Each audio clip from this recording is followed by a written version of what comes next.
Okay. Here we go. First of all, here's a nice. What's the width of each of these rectangles? 1. So it's still 1 times. Let's look. On the interval 0 to 1 occurs on the left. 0. So I'm going to do 1 times v of 0. What's v of 0? Doesn't that just give me 0? On the interval 1 to 2, what's the width of the rectangle? 1. To find the height of the rectangle, I'm going to find v of 1. Look in the table.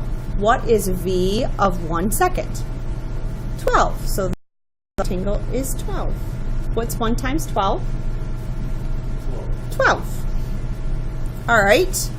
2 to 3.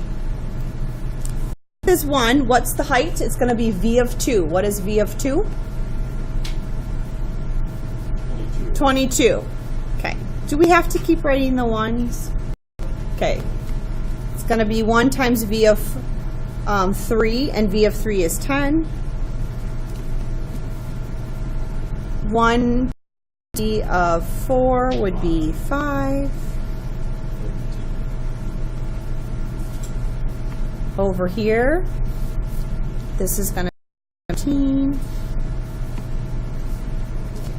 This will be 11. V of 7 is 6. So I'm using kind of a shortcut here, right? Okay.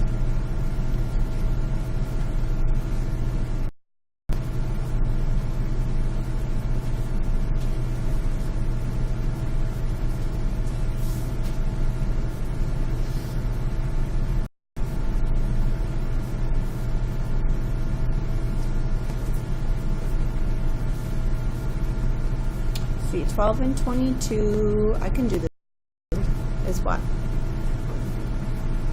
34, 44,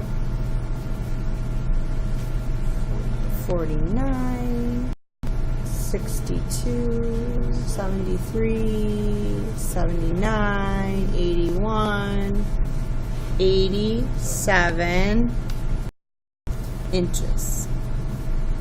That's an approximate of how far, if that was the velocity of the model train, how far it traveled in those first 10 seconds. We're not going to do an RRAM because we're going to get the same thing. Can anybody tell me why we'd get the same thing for the RRAM? If I went and used the right endpoint, because this starts and ends in a 0, it would end up being flipped around.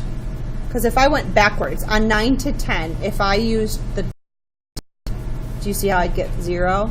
And then this would bump all these up, so then 6, 2, and so then that cuts off this 0. So it ends up you get the same thing for an RRAM. Okay, so that's how people.